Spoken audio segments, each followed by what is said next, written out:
Dear Apple, I'm not sure if you actually watched any of your own event through a mirror, but I'd like to just read back to you what you told me over 2 hours.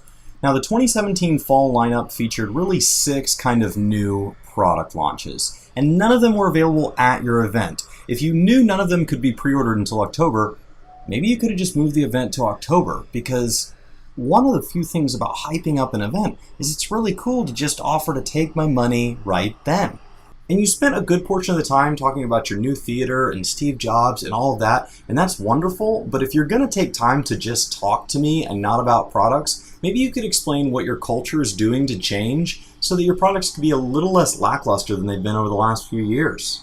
And the event started by going over 2 phones. Yes, 2 completely separate phones. I don't know what you're doing there. You talked about how the 8 is so much better than the 7, but the fancy glass you're putting on it's going to be covered by a case because everybody's putting it in a case. And everything else on there was pretty much just an upgrade from the 7, except the wireless charging, which has been around for a while, but I guess it's cool that if I have your fancy earbuds and your watch, I can put them all on the same pad. That's about it. And water resistance and durability and all of these things, these are present in the whole market. So all you're saying is you're like everybody else. But then you came out with the X, which is what the iPhone 8 should have been. Now it does only come in that enormous size, but the glass looks beautiful. I can't wait to see one in person and see what that image looks like going all the way to the edge. You should have just had 2 sizes of that and been done with it. But then, well, why would they not have just come out with the X? You tell me the price. It starts at $1,000. $1,000 for a phone. So I want to back up for a second. I bought into the Steve Jobs ecosystem as a lifestyle in college. I was going into grad school, I'd had my first iPhone, and I just bought in wholeheartedly. I ended up with the router, I ended up getting one of the first Apple TVs, I had the laptop, I had a tablet, and it all worked together, and Steve could tell me things that I didn't know about myself. You don't want a CD drive anymore. I don't? Oh, you're right. And he could continually improve my life, where the professional side, where I was working on renders and all this, I was blown away by the power of the graphics card in the Mac ecosystem. And then the other side of it is the personal side. I just couldn't give up things like the first visual voicemail and all this stuff.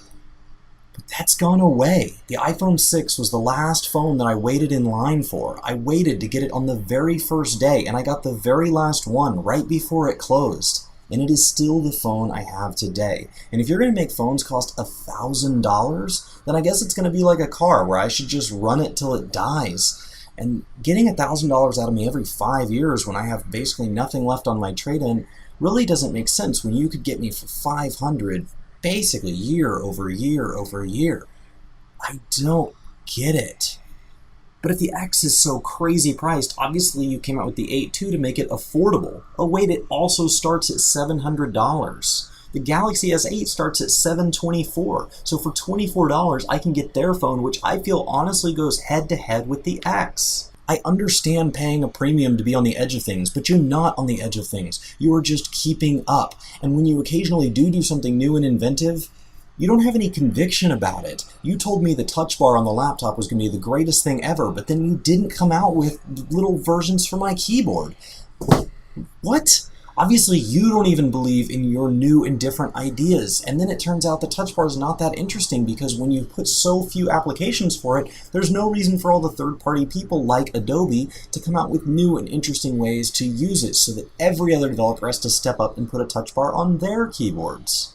And I'm not saying I want to switch. I don't want to switch because everything in my home that my wife and I own is Apple. But that's not that good of a reason anymore. But I'm not here to be upset with you. Let me just get on to the rest of the event. But come on, Apple.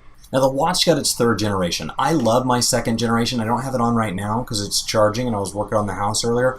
It's awesome. And you guys added cellular. That's all it needed. Great job. And the Apple TV came in the 4th product and you upgraded it to 4K. There really isn't anything beyond that mine doesn't do, kind of the same remote and all that. Hopefully it's a little faster, but my friends that have all these other Apple TV competitor products, really just pick whatever talks nice to all the other products in your home. So if it integrates with your smart home stuff or your computer or your phone, just go with that because they're all pretty similar. So Apple, way to stick with the pack. And the last two parts were software. iOS obviously got a huge update to go on their big fancy new phones, and the watch got a big fancy new upgrade to go with its cool cellular and all the extra features that that's going to unlock for it. But that's it. 2 hours. I just told you everything that happened. And that's really it. There's a couple little gimmicks here and there, but for the most part, you didn't do anything life-changing. And if you're not going to do something life-changing, then make things easier for me. Go ahead and extend battery life, whether you do that through more efficient software or through bigger batteries or through better heat management, and work on your price. I'm not saying that you need to be a cheap product, and I understand that complaining about having to transition is a first world transition that I'm going to have to make, but I spend a lot of money on electronics, and I'm running out of reasons to tell my family why I'm so excited to be on Mac. And my parents and my in-laws and my siblings kind of follow what my wife and I do, because we spend a long time researching this stuff. And when we switched over to Mac the first time, they were great. And now when they call me, I'm like, I mean, if the Surface Pro does everything you need it to do, get that. And that's really disappointing. I don't even feel good saying it, but you've put me there. So if you could step it up in your next event, that would be wonderful. This has been Chris with Work to Game, and I'll see you next time. Hey, it's me. Thanks so much for watching this video. You should click over here to see more videos just like it, or you should click down here to check out our recent vlog. But you can also click somewhere down here below to hit the subscribe button, as well as check out our other info. Again, thanks so much for watching, and we'll see you next time.